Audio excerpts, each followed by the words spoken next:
Salut, c'est Trado. Voilà ma vidéo de mise à jour pour l'or. La séance de vendredi est rassurante en ce sens que nous avons confirmé la solidité des deux supports majeurs qui sont dans un premier temps bien sûr la moyenne mobile à 20 séances. Le test de cette M20 s'est révélé probant, puisque aussi bien la séance de vendredi que de jeudi, il y a eu un enfoncement assez important de la M20, mais cette M20 a été préservée en clôture. Deuxième signe rassurant, c'est que le support des 23,6% de Fibonacci a tenu aussi, c'est-à-dire qu'entre les plus bas du 28 janvier et les plus hauts du 7 mars, eh bien, on a testé avec succès un retour et un retracement de 23,6%.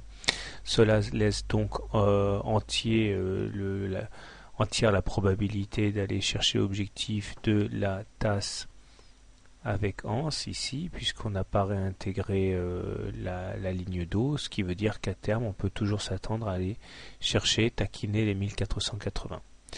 Au niveau des indicateurs techniques, eh bien forcément, les deux journées qu'on a passées, plutôt la semaine qu'on vient de passer, n'a pas été très positive. Le MACD confirme son passage sous son signal. Le momentum s'approche dangereusement de la zone négative.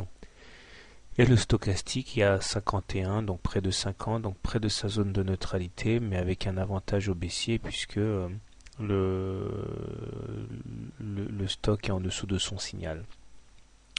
Il demeure que pour l'instant la tendance reste haussière puisque nous sommes au-dessus d'une M20 croissante.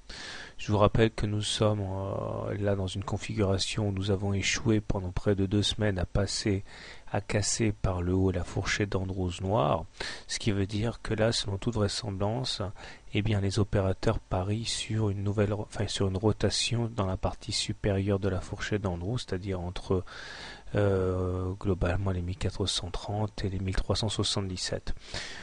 Encore une fois, pour l'instant, ce n'est que conjecture, puisque la M20 tient, donc tant qu'elle tient, et tant que les 23,6% tiennent, il n'y a aucune raison d'aller chercher le niveau inférieur, à savoir les 38,2%.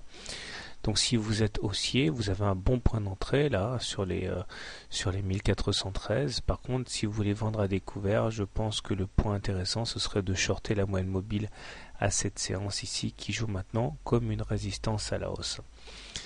Un petit détour du côté de l'hebdo comme d'habitude, et au niveau de l'hebdo on voit que la tendance est positive là aussi puisque nous sommes au-dessus d'une M20 croissante. En plus la M7 vient de recroiser la M20 à la hausse, donc sur cette unité de temps c'est très intéressant, ça veut dire que des traders haussiers vont arriver car c'est un signal important. Le MACD demeure sous son signal mais en position de croissante, le momentum est positif, le stochastique est toujours bien dans sa zone de surachat puisque supérieur à 80. On marquera cependant des alertes, notamment une triple divergence MACD momentum stochastique, des divergences baissières puisqu'on a bien inscrit des plus hauts sur les cours mais pas sur les indicateurs. Donc en ce sens, un retour sur la M7 semble également probable. Voilà, bonne soirée, bon trade et à demain.